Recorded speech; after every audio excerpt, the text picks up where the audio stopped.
بسم اللہ الرحمن الرحیم۔ اچھا، اب مشرکین کی گمراہیاں کیا تھیں یہ سمجھ لیجئے۔ قرآن مجید نے ان گمراہیوں کو مختلف مقامات پر بیان کیا ہے۔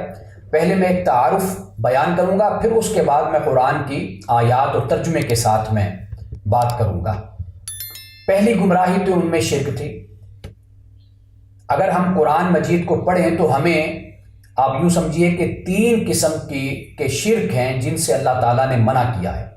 ایک تو یہ ہے کہ شرک ربوبیت ہوتا ہے، اللہ سبحانہ و تعالیٰ کے ساتھ دوسروں کو شریک ٹھہرانا، یعنی جیسے خدا اولاد دیتا ہے، اللہ اولاد دیتا ہے، اس طرح کوئی اور بھی اولاد دیتا ہے۔ جس طرح اللہ رزق دیتا ہے اس طرح دوسرے بھی رزق دیتے ہیں۔ اسی طرح اللہ شفا دیتا ہے، دوسرے بھی شفا دیتے ہیں۔ اب یہاں پر ذہن میں یہ سوال ہمارے ضرور پیدا ہوگا کہ اللہ سبحانہ و تعالیٰ شفا دیتا ہے تو ڈاکٹر بھی تو شفا دیتا ہے، اس کے پاس انسان جاتا ہے۔ اسی طرح اولاد کا معاملہ ہوتا ہے، وہ بھی تو ایک ذریعے سے پیدا ہوتی ہے، اور اسی طرح رزق بھی تو قرآن نے خود کہا واللہ خیر الرازقین، اللہ تعالیٰ رزق دینے والوں میں سے بہترین رزق دینے والا ہے۔ یہ سوال ذہن میں پیدا ہوتا ہے، لیکن یہ بات یاد رکھیے کہ انسان میں جو بھی صلاحیت ہے یا قابلیت ہے وہ در حقیقت اللہ کی دی ہوئی ہے، اور اللہ کی جو صلاحیت ہے یا اللہ تعالیٰ کی جو صفت ہے یا ربوبیت ہے وہ کسی کی نہیں دی ہوئی۔ ایک تو یہ فرق یاد رکھیے، اور دوسرا یہ فرق بھی یاد رکھیے کہ اللہ کی جو ربوبیت ہے، اللہ کی جو ذات ہے وہ لامحدود ہے، اور انسان کی جو اختیارات ہیں وہ محدود ہیں۔ تو اس لیے جب ہم شرک ربوبیت کی بات کریں گے تو ہم کہیں گے کہ اولاد اللہ دیتا ہے بغیر کسی وسیلے کے، بغیر کسی ذریعے کے دیتا ہے۔ لیکن اگر ڈاکٹر کوئی ایسی دوائی، کوئی ایسی میڈیسن دیتا ہے تو وہ میڈیسن دی جاتی ہے، وہ دوائی ہے۔ اور دوسرے نمبر پر رزق جو دیتا ہے وہ اللہ تعالیٰ کے ہی رزق میں سے وہ آگے دیتا ہے۔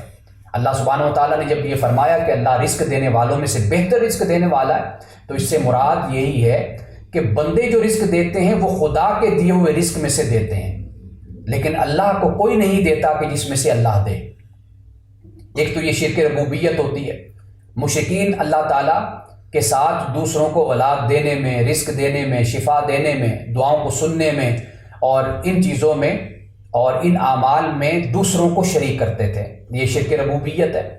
اور شرک الوہیت یہ ہے کہ جیسے سورۃ الفاتحہ میں کہا ایاک نعبد و ایاک نستعین، تیری ہی ہم عبادت کرتے ہیں اور تجھ ہی سے ہم مدد مانگتے ہیں، یہ شرک الوہیت ہے۔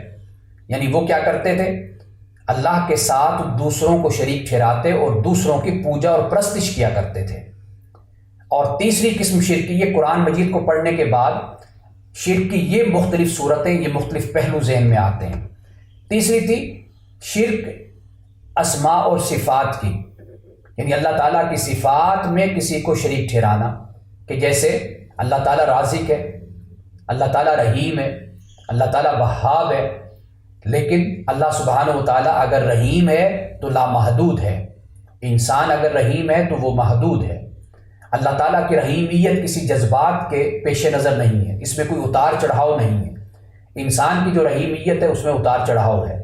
قرآن پاک نے رسول اللہ صلی اللہ علیہ وسلم کے لیے بھی رحیم کا لفظ استعمال کیا، اللہ سبحانہ و تعالیٰ کے لیے بھی رحیم کا لفظ استعمال ہوا قرآن مجید میں، لیکن واضح فرق ہے خالق اور مخلوق کی صفت میں۔ وہ خالق ہے، یہ مخلوق ہے۔ خالق کی صفت لامحدود ہے، مخلوق کی صفت محدود ہے۔ خالق کی صفت کسی تحت ہے، کسی کے تحت ہے، کسی کے تحت نہیں ہے، لیکن مخلوق کی صفت کسی کے تحت ہے۔ تو اس لیے اس فرق کو سمجھنا چاہیے۔ ہم جب بات یہ کرتے ہیں کہ جی اللہ کی یہ صفت ہے، اچھا بندوں میں بھی تو یہ صفت ہوتی ہے، تو ہم یہ خیال کر لیتے ہیں کہ پھر نعوذ باللہ یہ شرک تو نہیں ہو گیا کہیں پر، ہم نے ایک طرف اللہ کے لیے صفت کو بیان کیا، دوسری طرف ہم نے بندوں کے لیے بھی کہہ دیا۔ یہ واضح فرق ہے کہ بندوں میں جو صفت ہوگی وہ بندوں کی حدود میں ہوگی، بندوں کی قابلیت میں ہوگی، بندوں کی اہلیت میں ہوگی، ایک دائرے میں ہوگی، اور اللہ کی جو صفت ہوگی وہ لامحدود ہوگی، اس کی خالقیت کے تحت ہوگی۔ ان دونوں میں بہت فرق ہے۔ یعنی مثال کے طور پر سننا ہے، دیکھنا ہے، یہی گمراہی کی وجہ بنی شرک کی کہ مشرکین نے جب یہ دیکھا کہ اللہ سنتا ہے ہم بھی سنتے ہیں، اللہ دیکھتا ہے ہم بھی دیکھتے ہیں، تو انہوں نے اللہ کے لیے تجسیم کا نظریہ عقیدہ پیدا کر لیا۔ تجسیم سے مراد یہ کہ اللہ تعالیٰ کو ایک جسم دے دیا، اور اسی طرح تحیز کا عقیدہ پیدا کر لیا، یعنی تحیز سے مراد یہ کہ اللہ تعالیٰ کے لیے کوئی مکان انہوں نے متعین کر لیا۔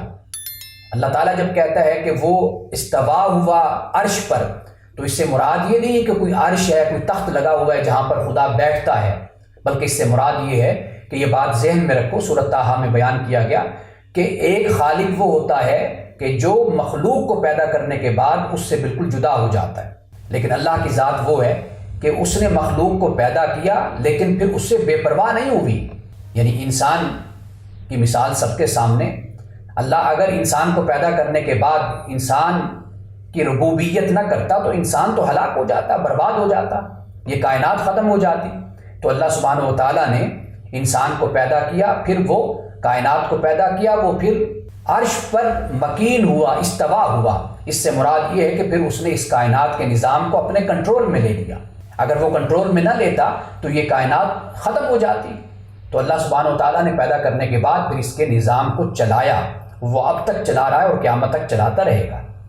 یعنی آپ یہ دیکھیے گا کہ مثال کے طور پر ایک کارپینٹر ہے، وہ کرسی بناتا ہے، ٹیبل بناتا ہے، کوئی چیز بناتا ہے، بنانے کے بعد وہ آپ کو دے کر چلا جاتا ہے۔ اب آپ اس کو توڑیں، آپ اس کو خراب کریں، آپ جو اس کے ساتھ سلوک کریں، وہ کبھی بھی مینٹیننس تو نہیں کرے گا آ کر۔ وہ بے پرواہ ہو گیا، وہ اب جاہل ہو گیا، یوں کہہ لیجئے لا علم ہو گیا، اب اس کا کوئی تعلق نہیں، کوئی دلچسپی نہیں آپ کے ٹیبل میں، آپ کی چیئر میں، آپ کے مکان میں، کسی بھی کام میں، وہ بنا کر دے کر چلا گیا۔ لیکن اللہ سبحانہ و تعالیٰ وہ خالق ہے، وہ صانع ہے، وہ بدیع ہے، وہ فاطر ہے، وہ رب ہے کہ جس نے بنایا پیدا کرنے کے بعد پھر وہ اس کے ساتھ رہا، اس نے پھر نگرانی کی، وہ مہیمن بن گیا، وہ محافظ بن گیا، اس نے پھر ربوبیت کا پورا انتظام کیا۔ والدین کے لیے بھی ربوبیت کا لفظ استعمال ہوا قرآن پاک میں، ربیانی صغیرہ کا لفظ۔ اب یہ میں اس لفظ پہ غور کر رہا تھا کہ یہ لفظ کیا ہے۔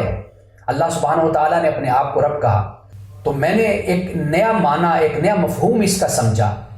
وہ معنی اور مفہوم جو مجھے سمجھ آئی اس سے وہ یہ ہے کہ کسی کی بھلائی کے لیے اس کی محبت اور رحمت کی وجہ سے، یعنی اس سے محبت اور رحمت ہونے کی وجہ سے اس کی ذمہ داری کو لے لینا، قبول کر لینا، یہ در حقیقت ربوبیت ہے۔ یعنی والدین اولاد کی ذمہ داری لیتے ہیں، کیوں؟ اولاد سے محبت ہوتی ہے، رحمت کی جذبے کی وجہ سے، محبت اور شفقت کے جذبے کی وجہ سے، یہ ربوبیت ہے کہ والدین یہ نہیں ہے کہ ان کا دل نہیں چاہتا اور وہ نہیں کرنا چاہتے تو پھر وہ کر رہے ہوتے ہیں اپنی اولاد کے لیے، نہیں، بلکہ ان کا دل چاہتا ہے، وہ اپنی محبت اور رحمت کی وجہ سے اپنی مخلوق کی پرورش، والدین اپنی اولاد کی پرورش کرتے ہیں محبت اور رحمت کی وجہ سے۔ اللہ تعالیٰ کو جب ہم رب کہتے ہیں تو در حقیقت اللہ نے اپنے مخلوق کی ربوبیت، پرورش، اور جسے سسٹین کہتے ہیں کہ اللہ تعالیٰ رب کا ترجمہ ہم کرتے ہیں سسٹین، لیکن یہ سسٹینر، یہ لفظ اتنا یعنی رب کے مطلب کو واضح نہیں کرتا۔ اللہ تعالیٰ نے اپنی رحمت، اپنی محبت اور شفقت جو مخلوق کے ساتھ ہے اس کی وجہ سے اللہ نے مخلوق کی پرورش کی ذمہ داری اپنے لیے لے لی۔